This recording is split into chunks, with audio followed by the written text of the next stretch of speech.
Memperingati Hari Disabilitas Internasional 2023, Capres nomor urut 3 Ganjar Pranowo berdialog dengan warga penyandang disabilitas di Mataram, Nusa Tenggara Barat. Dalam kesempatan ini, Ganjar berkeinginan agar kaum difabel dapat memiliki kesetaraan dalam segala aspek, mulai dari pendidikan, akses ruang publik, ekonomi, hingga hak suara politik di pemilu 2024. Menurut Ganjar, sebagian penyandang disabilitas masih merasa kesulitan untuk menuju ke tempat pemungutan suara karena keterbatasan akses. Capres nomor urut 3 pun meminta agar pihak terkait penyelenggaraan pemilu mampu menyediakan fasilitas yang dibutuhkan kaum disabilitas.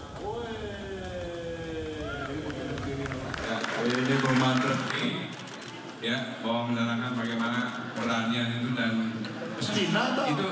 Dan siapa pernah memilih saya apa kesulitanmu akses untuk menuju bilik suara. Bahkan beberapa di antaranya ternyata membutuhkan pelatihan pendampingan karena mereka ada kebingungan. Karena besok itu ya memilih DPR, memilih presiden, memilih DPD, maka kemudian mereka butuh diajari. Kami kalau tidak bingung dan itu butuh satu ruang khusus dengan kebutuhan mereka yang sifatnya khusus. Maka kami berharap betul tolong KPU menyediakan fasilitas itu. Nanti bisa minta dukungan dari Pemda. Di Kendari, Sulawesi Tenggara, Ganjar disambut oleh pendukung dan simpatisannya dari berbagai unsur. Ganjar berdialog dengan sejumlah petani dan menegaskan agar aparat penegak hukum harus tegas dalam menindak aktivitas pertambangan yang mengganggu produksi pangan serta pertanian masyarakat.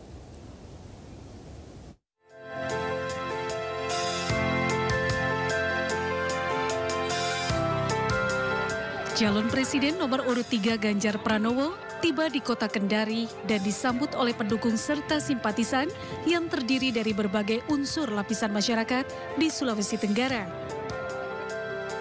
Dalam kesempatan ini, Ganjar bertemu dan berdialog dengan sejumlah petani yang mengeluhkan sulitnya harga pupuk hingga lahan pertanian yang terganggu dengan aktivitas eksploitasi pertambangan.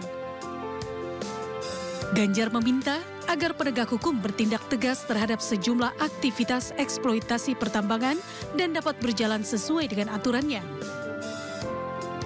Hal tersebut disebabkan aktivitas tersebut dapat mengganggu produksi pangan dan pertanian, apalagi hingga mengganggu warga sekitar yang menggantungkan hidupnya di sektor pertanian.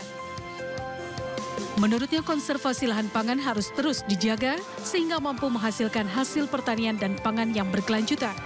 Untuk pemimpin yang punya leadership, dia berani dan kemudian menjaga integritas. Kalau enggak pasti akan tergoda. Saya kira pertanyaan ini bagus karena kita mesti mengkonservasi dengan undang-undang lahan pertanian pangan berkelanjutan.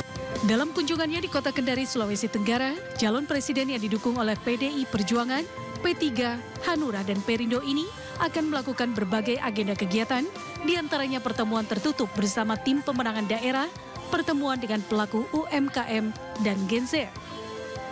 Dari kota Kendari, Sulawesi Tenggara, Mukhtaruddin, iNews melaporkan.